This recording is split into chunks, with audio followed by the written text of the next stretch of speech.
Irmãos, abram suas Bíblias, João capítulo 14, por favor. Os versos 21 até o 31.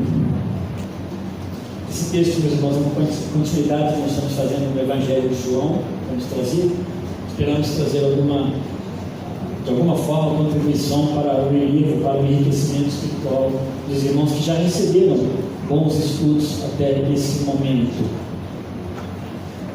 Algumas coisas nós vamos perceber nesse texto aí, como o amor de Deus por nós, esse amor que levou Deus a nos acolher, né, e trazer de volta Ele. Agora de manhã nós vimos isso ali na classe. Eu fiz um apanhado muito rápido, né, com eles sobre as fases, né, que a Bíblia nos mostra, desde a criação até a consumação. Mas tudo isso é fruto do amor de Deus para conosco. Então nós vemos esse texto de João, esse amor de Deus, o que faz também que após o seu amor se manifestar em nós, o nosso amor correspondido também a Deus, e nós o amamos.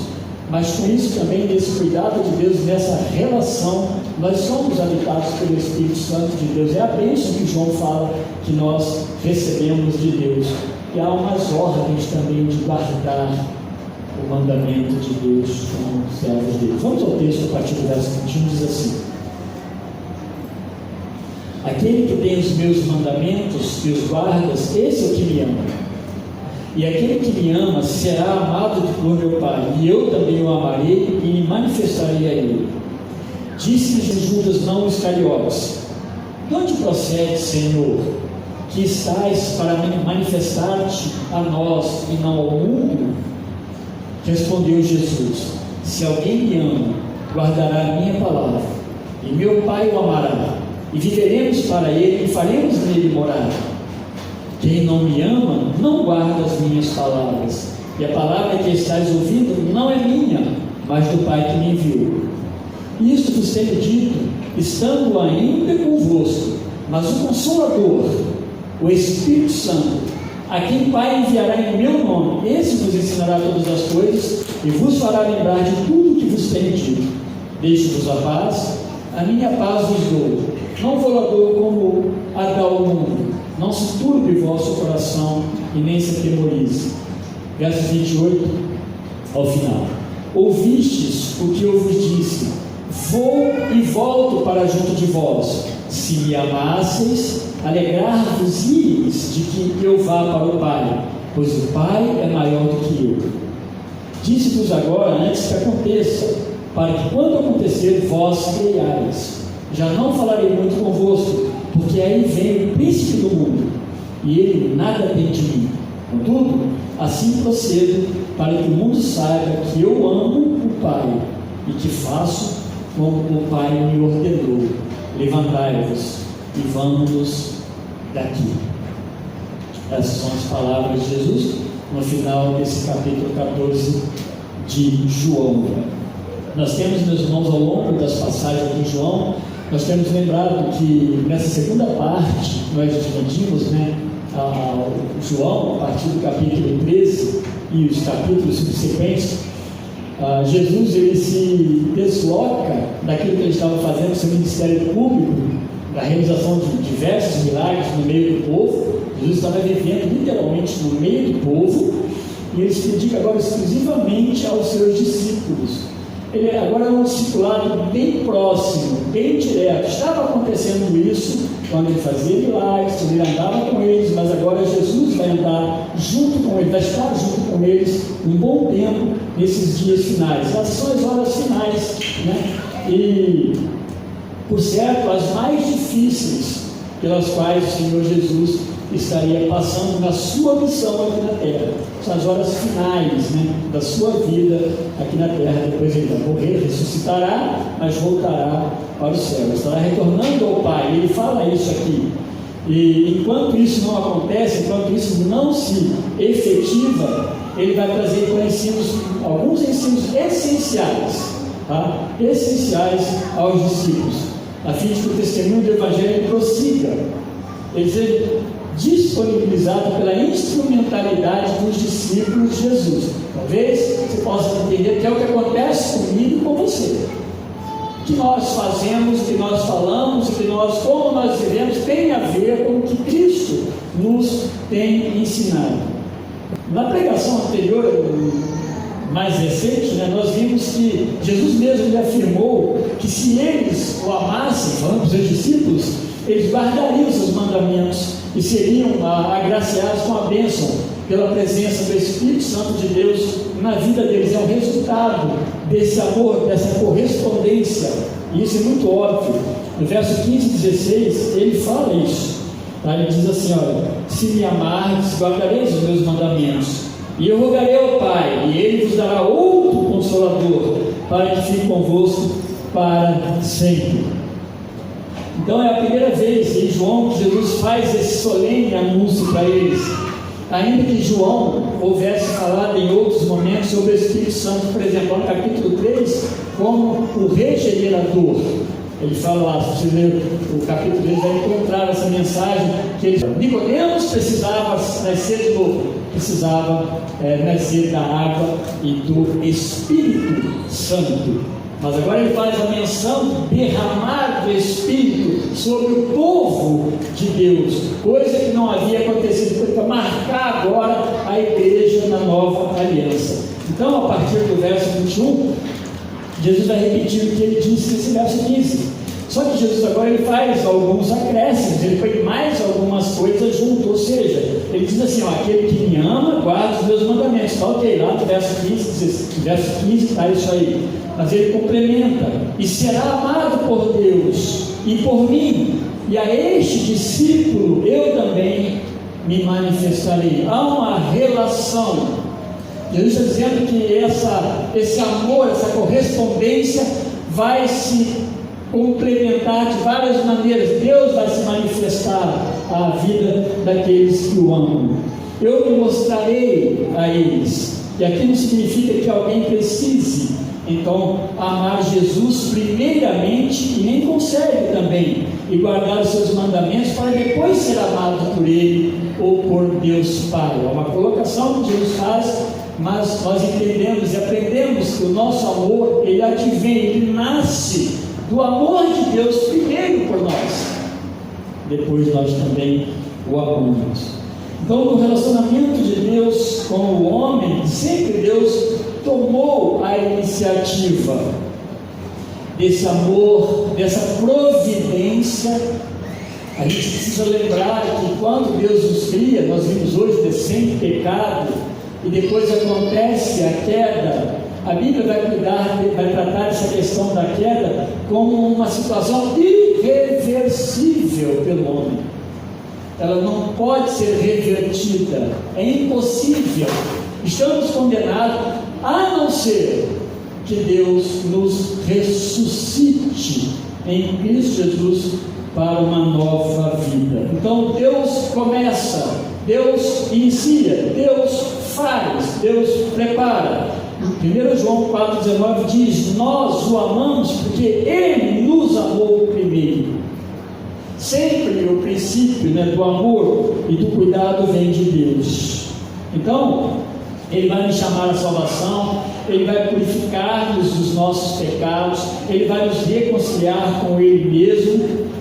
E esses que são chamados por Deus são então abastecidos, nutridos com o seu amor. São os que creem, passam a amar seu mestre e a obedecer os seus mandamentos. Isso está muito claro aqui. Essas coisas estão acontecendo quando nós somos chamados por Deus a servi-lo como servos dele. Amor, guardar, cuidar, servir, essas coisas vão andando juntas. Elas não tem como nós servirmos a Deus ou vivermos como cristãos desassociando-nos dessas coisas. Elas estão agora ligadas a nós por causa do próprio Deus. São esses que creem. Dr. Hendrickson, ele afirma que este parece ser o segundo amor de Deus e de Cristo, porque ele diz assim: se vocês o amarem, serão amados por Ele. Na verdade, Ele ama primeiro, mas digamos, ele usa essa expressão, esse que parece ser esse segundo amor de Deus e de Cristo, que nos amou para nós podermos amá-lo, é uma forma de recompensar o discípulo com um amor contínuo. por guardar os seus preceitos, os seus mandamentos. Ou seja, quando Deus nos salva por seu amor, né, Ele nos ensina a guardar os seus mandamentos e nos ensina a corresponder, né, a esse amor amando-o, e continua nos amando. Ele nunca vai deixar de nos amar. É um amor contínuo de Deus para com os seus filhos. Isso é uma segurança para nós, irmãos. Jesus aqui então ele fala de uma forma bem direta com os seus discípulos. É muito provável que essa expressão, né, manifestar-se ou mostrar-se a ele está se referindo então à aparição para eles, ou seja, aqueles, né, ele diz aqui, olha, no verso 21, aquele que tem os meus mandamentos e os guardas, este é o que me ama, e aquele que me ama será amado de meu Pai. Isso é maravilhoso. E eu o amarei e me manifestarei. Esse manifestar aí, várias formas de a gente pensar, vai me manifestar como, né? Será depois da segunda vinda de Cristo? Não é disso que ele está falando aqui, provavelmente. Será pela manifestação do Espírito Santo?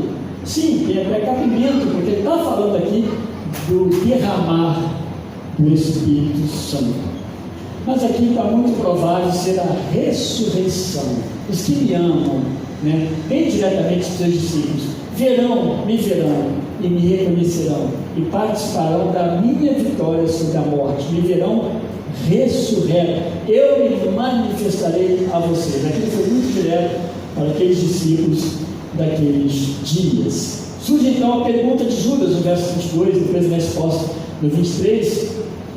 Esse Judas aqui que é um outro discípulo chamado Judas, não Iscariotes, tá? Que ainda não se suicidou, mas vai se suicidar ali um tempo. Ele já não estava muito ali no meio deles, ele já tinha se retirado, né?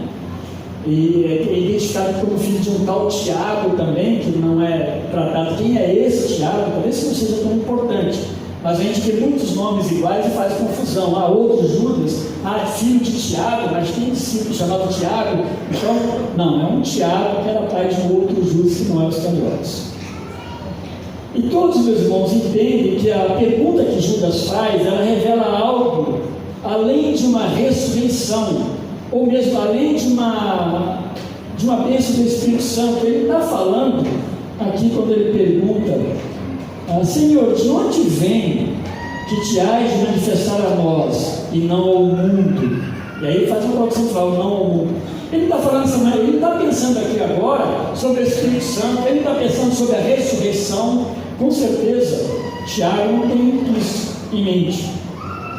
Mas quase que certo, bem provável, a crença que todos eles nutriam, que todos eles tinham, uma crença judaica geral, de que o reino do Messias, o reino messiânico, ele deverá chegar de uma forma inegável e num irresistível esplendor, uma coisa maravilhosa. Eles aguardavam isso.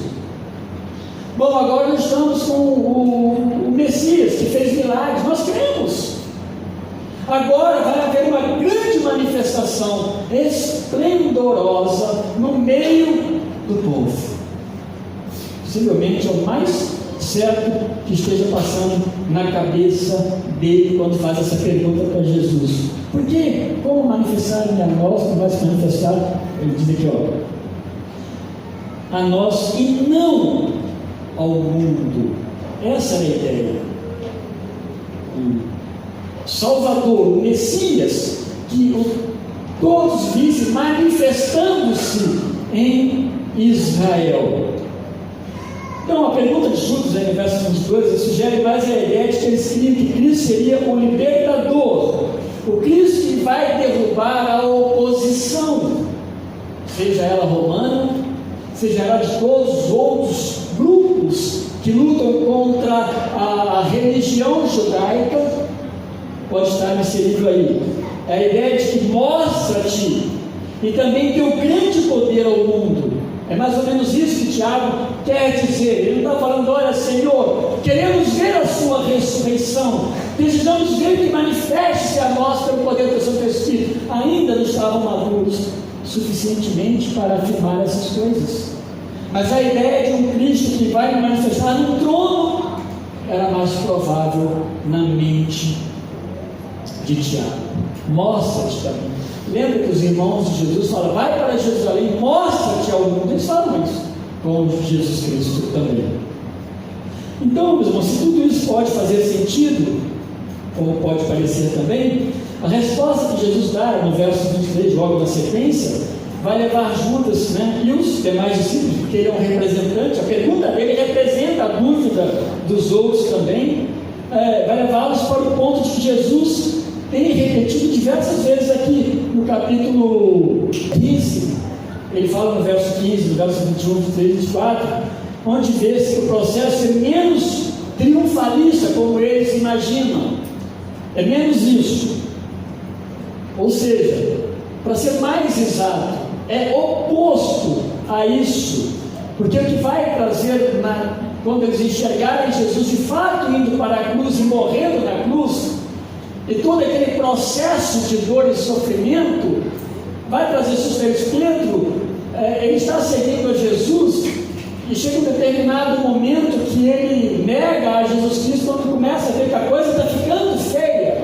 do lado deles. Então, essa ideia do triunfo ali, e quem sabe imediato, eles estavam esperando esse tipo de manifestação. E a gente pode perceber que a nossa maturidade, o quanto nós precisamos ser amadurecidos espiritualmente, eles estavam assim. Jesus mais atrás vai dizer para eles algumas coisas que vocês estão vendo, quando lavou os pés deles, por exemplo.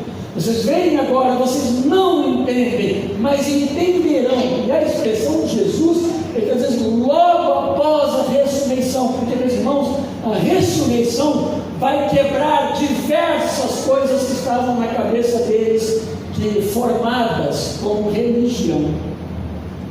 Então vão acontecer muitas coisas, embora, obviamente, tirando esse triunfalismo que eles esperavam, os resultados que vão acontecer serão imensuráveis, né? Aquilo que acontece com Cristo na cruz, a morte, serão resultados sem medidas.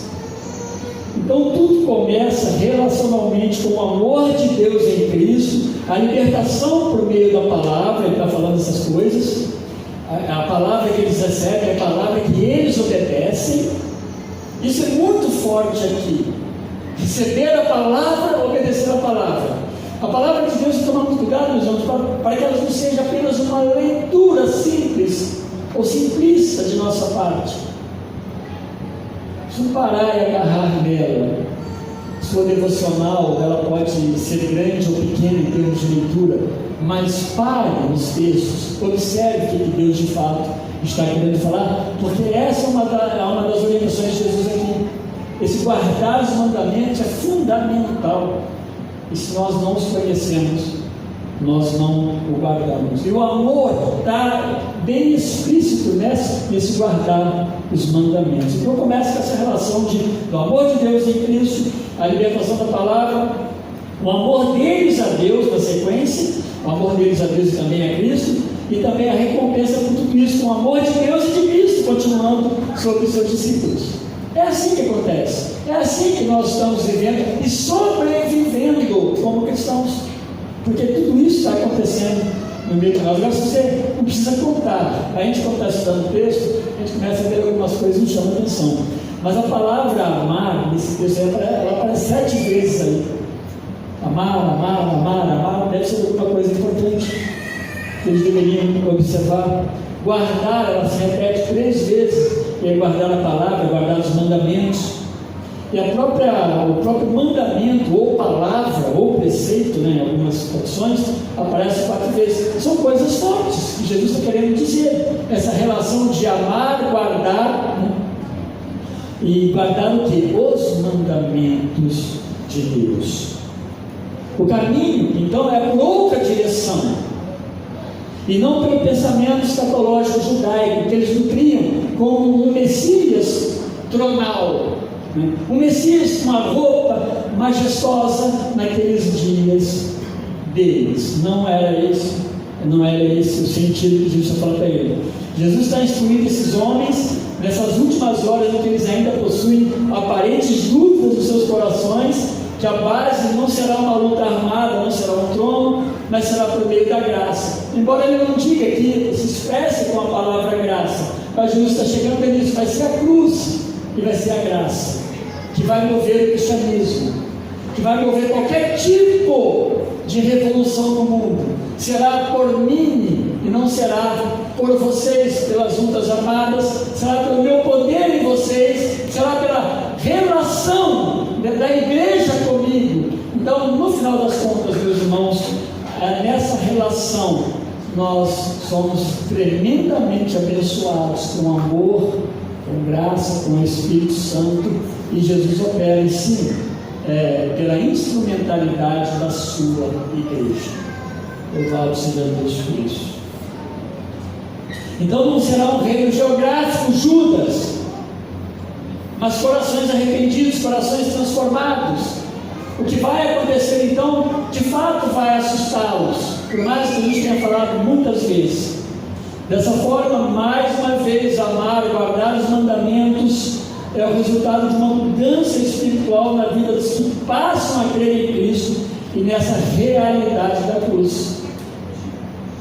Então não dá para distinguir, né, o amor deles por Deus, o amor de Deus por eles, sem passar ali pelo sofrimento da cruz. Então é o resultado de uma mudança espiritual, não um planejamento bélico, uma luta armada ou alguma revolta física, presencial, visível. Não será isso.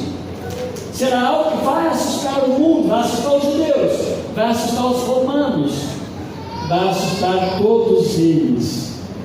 Será então esse resultado, essa mudança espiritual na vida dos que passam a crer em Cristo, nessa realidade da cruz, jamais a condução de uma grande batalha. Crendo então em Cristo, amando a Cristo, guardando a sua palavra, Cristo vai dizer o seguinte: viremos para Ele e nele faremos morada. Lembre-se que todo o princípio é de Deus. Essas coisas não acontecem se de fato não houver o operar de Deus em nós. É por isso que a igreja vai ser diferente. A igreja, ela é uma instituição, ela é um grupo de pessoas, ela é uma família. Ela é mais do que isso, ela é uma família. Ela é um ambiente em que as pessoas vivem em torno de alguém. Esse alguém é Cristo. É Ele que rege a vida da igreja. Passa então pela cruz. E Ele então fará a morada, e Ele vai usar depois a expressão do Espírito Santo. É a presença de Deus, de Cristo, nos que creem, pela pessoa do Espírito Santo. Ele vai usar a expressão também, nesse capítulo, né, que vocês não ficarão sozinhos, mas somos e seremos sempre consolados. Com essas palavras, então, Jesus responde mais uma questão de Judas, que essa manifestação se dará somente na vida dos que creem. Não há outra forma parecida com a igreja, senão somente a igreja. A igreja, ela é genuína, porque ela é a comunidade que crê. Aliás, Atos 4:32 começa maravilhosamente assim, né? Na comunidade dos que creem. Ele começa a contar a história de como eles viviam. Mas era a comunidade dos que creem, não uma outra comunidade qualquer fundada por alguém. A comunidade que Cristo fundou quando Ele vai para a cruz do Calvário e morre ali pelos nossos pecados, mostra o amor de Deus bem explícito no ato da morte dele na cruz do Calvário. Com essa presença dele em nós por meio do Espírito. Os que não amam a Cristo também não obedecem às suas palavras, não terão essa luz, essa presença do Espírito Santo. Esses vão permanecer para sempre em dessas trevas. E é interessante que João trabalha muito isso lá no começo, sobre luz e treva, no capítulo 3 também. Os que não creem, condenação, trevas, escuridão, perdição, maldição. É bem diferente da vida daqueles que creem, quando se fala de luz, de bênção, de amor, de cuidado de Deus. João 3, ele diz ainda, capítulo 3, ele acrescenta que a condenação se dará justamente porque esses amaram mais as trevas do que a luz, desses que não creem. Dá para imaginar, meus irmãos, amar mais as trevas do que a luz? Então aí no verso 25, Jesus lembra a eles que tem dito isso para eles, ou seja, que as palavras que ele, o Senhor Jesus, lhes ensina, procedem de Deus. É o Jesus que se humaniza e cumpre a missão que é dada, sendo ele Deus, é dada a ele pelo Pai. Procede de Deus. Lá em 7,16 ele diz assim: o meu ensino não é meu, e sim daquele que me enviou. Ora, Cristo não é Deus? Sim. Cristo está agindo agora como aquele enviado por Deus, com uma missão de salvar o homem e libertá-lo do seu pecado que o condena. Então, rejeitar a palavra do Evangelho de Cristo é rejeitar a palavra do próprio Deus, e por isso a estes não será manifesto o seu amor. Ele fala no verso 21 e no verso 23: esses não receberão o seu amor. É por isso, meus irmãos, que nós precisamos orar por aqueles que não creem em Cristo. Precisamos anunciar o Evangelho para eles. Esse é o nosso trabalho, a nossa instrumentalidade como servos de Deus. Anunciar o Evangelho para esses que ainda não creem, não confessaram Cristo. E aí, continuando, verso 26, os que creem em Cristo, amando a Cristo, guardando a sua palavra, obedecendo-a, receberão da parte de Deus essa dádiva do Espírito Santo, que é o Consolador.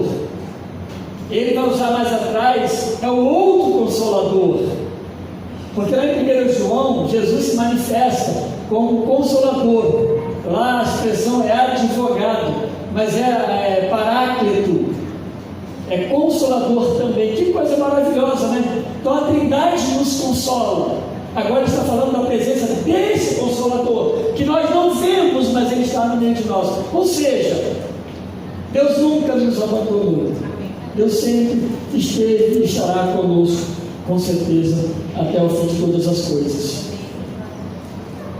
Jamais estarão sozinhos. Olha o verso 16 que ele fala, voltando um pouquinho atrás. Ele diz assim, e eu rogarei ao Pai, e ele vos dará outro Consolador, para que fique convosco para sempre.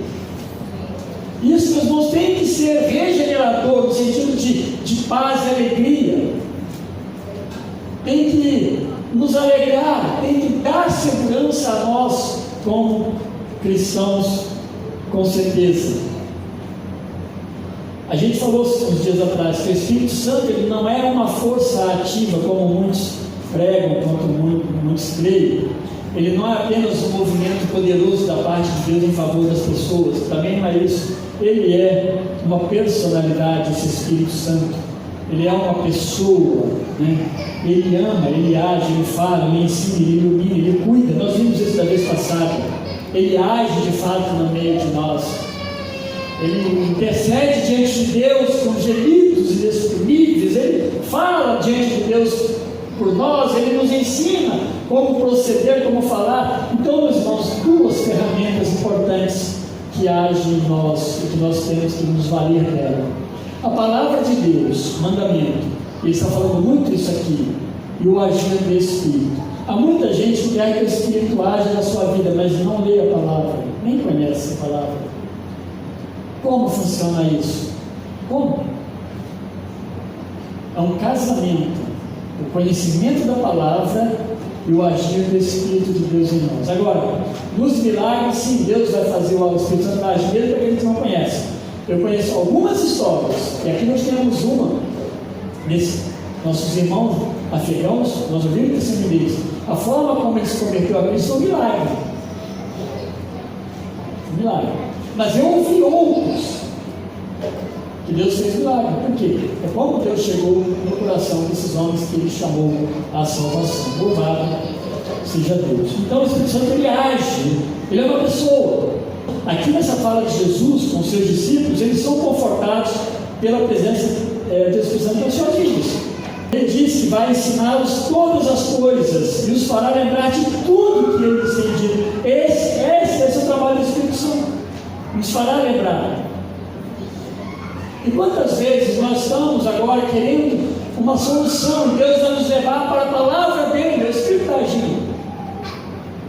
E quantas vezes nós não sabemos onde está, de fato, é uma realidade para nós, mas nós vamos ler, e Deus vai iluminar a nossa mente para entender vai nos dar a palavra certa.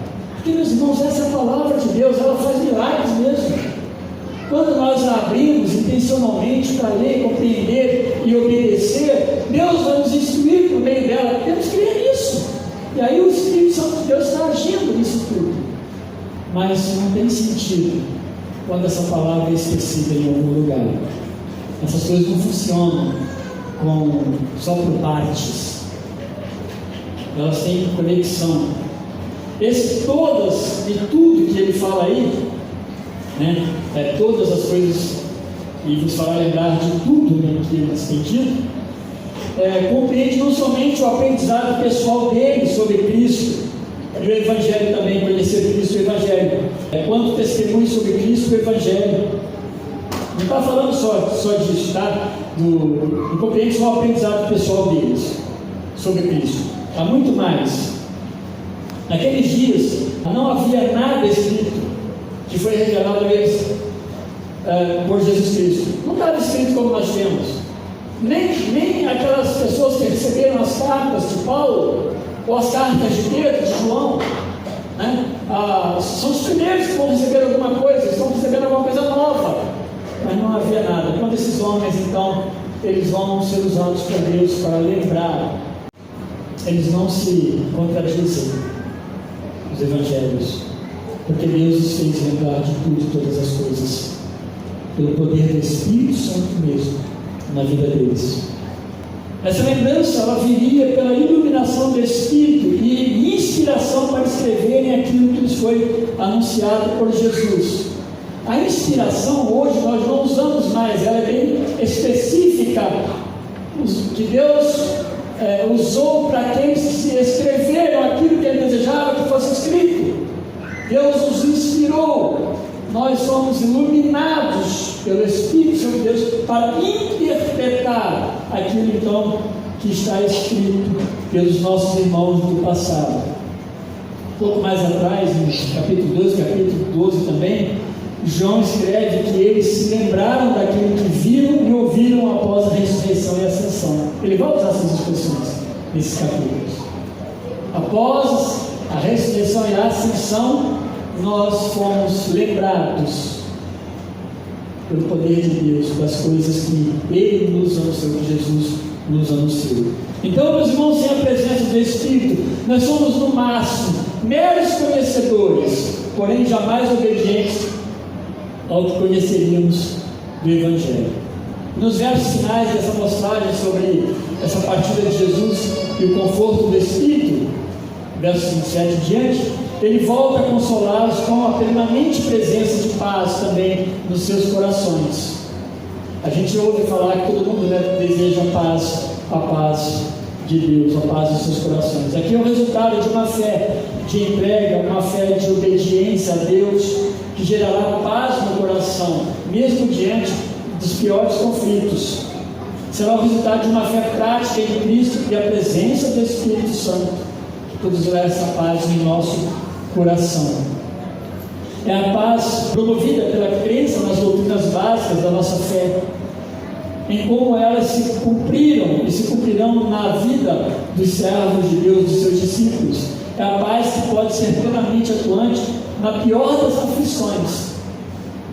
No capítulo 16, 33, ele vai falar sobre isso. O mundo tereis aflições, mas tende paz nesse mundo, porque essa paz é uma paz dada por Deus, pela presença do Espírito Santo de Deus em nós, meus irmãos. É uma paz que nos faz permanecer diante de tantas dificuldades e lutas que você, meu irmão, passa no seu dia a dia. Essa paz aí, ela é a mesma palavra lá no original que Paulo também usa em Filipenses 4:7, quando ele conforta aquela igreja, aqueles irmãos, e consola eles, que eles não estivessem inquietos por coisa alguma.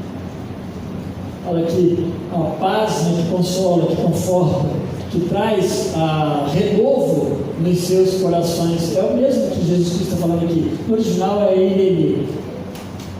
É essa mesma paz que Cristo está anunciando, que Paulo fala lá na frente também. É a paz verdadeira do cristão, que essa paz é a paz no mundo. Ela assusta o mundo. O mundo olha para você, como você não está agitado, nervoso e perdido no que está acontecendo? Sim, nós estamos ligados, até preocupados, mas nós temos um Deus que dá paz ao nosso coração. É bem mais que um cumprimento que tanto ouvimos a paz de Cristo. E não estou desmerecendo esse cumprimento, mas muitas vezes eles são apenas falados. E Cristo não está falando disso. Cristo não está falando de um cumprimento, está falando de algo que está em nós, porque nós temos Cristo no nosso coração. É a paz que te faz responder com fé diante de um mundo sobre os efeitos catastróficos da queda e do pecado. Nós estamos nele, onde reina as imoralidades, onde nós passamos por perseguições, como eu falei agora no começo do culto, mas estamos em paz, porque aqui dentro não foi corrompido. Paz no mundo que tenta sustentar-se lindo por fora, mas que está como um sepulcro caiado, totalmente destruído por dentro. Mas nós temos paz. É disso que Cristo está falando. Sim, neste mundo de aflições, nós teremos a paz de Cristo nos nossos corações, lembrando novamente de 16:33 para mais adiante. Cristo está dizendo para eles que eles serão abastecidos com a paz verdadeira, uma paz sobrenatural. Não pense numa paz criada por nós. De fato é uma paz sobrenatural, porque ela vem de Deus.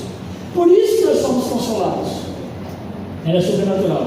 Essa é a paz de Cristo, mas não uma paz fabricada por nós. Nos piores momentos eles nunca estariam sem consolo, estariam sempre sendo consolados. Ele mesmo estaria indo e voltando para o Pai, para Deus, mediante a morte que ele ia sofrer mais adiante, mas ele tinha paz em si mesmo, porque Cristo, ao passar pela cruz, o que ele está enxergando lá na frente? Mas não roubou a paz no seu próprio coração. Então, a sua paz, ele está dizendo isso, ele a compartilha com os seus filhos. Ele compartilha com os seus servos. Ele vai encerrar então lembrando que a sua partida deve ser motivo de alegria para eles. Eles, como discípulos fiéis, eles o amariam. Vocês vão me amar. Voltar para Deus Pai é o cumprimento dessa primeira etapa da redenção. É preciso isso acontecer. A redenção da alma do homem depende de todo esse operar de Deus por meio de Cristo. A morte e o voltar para o lugar de onde ele veio, para que depois nós possamos contemplar a consumação, a sua segunda vinda. Então tudo será findado, toda a obra de salvação de Deus na vida do homem. Ele vai dizer o seguinte lá na cruz: está consumado. É a partir daí que as coisas então se concluem e se completam, e ele volta para o céu e precisa voltar agora para junto do Pai. Era a parte essencial então da nossa salvação, a entrega do justo na cruz e a imputação de sua justiça sobre nós, homens, pessoas injustas e pecadoras. E ainda que Deus e Cristo sejam iguais, no verso, lá em 10:30, ele vai falar em 10:30, eu e o Pai somos um. Jesus se apresenta aqui como o homem que vai morrer e voltar para Deus, que é maior do que este homem. Ele usa a expressão que é maior do que eu. Passar aqui está se manifestando como o Deus homem submisso nesse aspecto missionário, de cumprir a missão que lhe foi incumbida pelo próprio Deus. Vai ser Deus quem vai ressuscitá-lo mais adiante, para ele voltar à glória. Sua morte, através de uma trama que envolvia um traidor, envolvia a liderança judaica, religiosa, envolvia o povo que gritou crucificam, envolvia as autoridades romanas que deu todo esse aparato. Todos estavam juntos e unidos nesse propósito de sua prisão, de sua morte. Mas quem comandava, meus irmãos, essas pessoas, essas ideias e essas ações, Jesus fala assim, é o príncipe deste mundo, é o diabo que estava orquestrando isso. Eles fizeram pessoas livres, espontânea vontade, não foram coagidos por Cristo, muito menos Judas Iscariotes foi coagido, mas o diabo, o príncipe deste mundo, operou com certeza em todo esse planejamento. E Jesus fala que Ele já está chegando, Ele já está próximo. Eu o vejo, Ele está chegando. Mas agora, meus irmãos, o que é maravilhoso nisso tudo? Que tudo isso aí está dentro do propósito maior de quem? Do Deus que salva e que dá vida nova para os seus. Propósito maior de Deus Redentor. Por isso, seria na cruz para onde ocorreria a grande vitória, não prevista por nenhum deles, a vitória da cruz sobre a morte e sobre o pecado. E este, meus irmãos, tem que ser de fato o nosso maior consolo. É isso que tem que nos dar paz.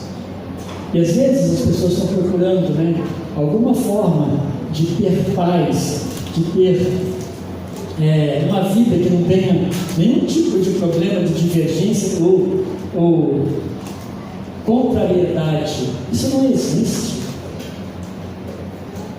São nas historinhas. Mas a maravilha é que Jesus está falando dessas coisas. Ele está falando do amor dele por nós, o amor primeiro de Deus por nós. Ele está falando desse amor que permeia também o nosso coração. Isso está acontecendo. Ele está falando desse amor que está no nosso coração, colocado por Deus, nos leva por fé a nós nos reconciliarmos com Deus e amá-lo. Ele está dizendo que todo esse movimento, que nós somos habitados pelo Espírito Santo, não estamos sozinhos aqui.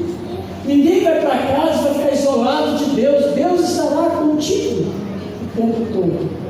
Ele está falando que tudo isso é necessário, que esses que amam, que são habitados pelo Espírito, guardam os seus mandamentos, as suas palavras. Isso é uma alegria para o cristão. Por que o cristão é a Bíblia? Por que nós pregamos? Por que nós estudamos? Por que nós adoramos? Porque nós entendemos. Isso é intencional. Então, graças a Deus, é disso que Ele está falando. Sintam-se consolados e fortalecidos e encorajados por Deus nessa manhã, para que realmente você sirva a Deus com todas as suas forças que Deus te deu. Louvado seja Deus. Obrigado, Senhor Deus, por essa manhã. Obrigado pelos meus irmãos, Senhor Deus. Louvado seja o nome do Senhor. Obrigado porque o Senhor tem nos edificado como uma única comunidade, como um único corpo. Então, ó Deus, que a palavra do Senhor, ela fortaleça-nos, ó Deus, nesse momento, nesse dia, e nos ajude para a nossa caminhada, nos nossos grandes desafios. Então, meu Deus, abençoa cada vida, consola aqueles que estão, porventura, hoje, mais entristecidos, talvez, ó Deus, com grandes desafios que nós nem conhecemos. Consola-nos, ó Deus, com o consolo do Senhor, com o teu Santo Espírito, com a tua boa palavra, com a palavra do nosso irmão. Ó Deus, usa todos os meios que só o Senhor sabe, Pai, tem poder, para que a tua igreja seja grandemente abençoada e edificada. Obrigado, meu Deus, bendito seja o teu nome, louvado seja o Senhor. No nome de Jesus Cristo oramos, amém. Os irmãos, Deus abençoe a todos. Nos encontramos novamente à noite, às 18 horas aqui. A congregação tem se reunido lá às 17h30, graças a Deus. Uma alegria muito grande lá nos encontros. Deus continua nos abençoando. Quinta-feira nos reunimos também com a oração às 19 horas.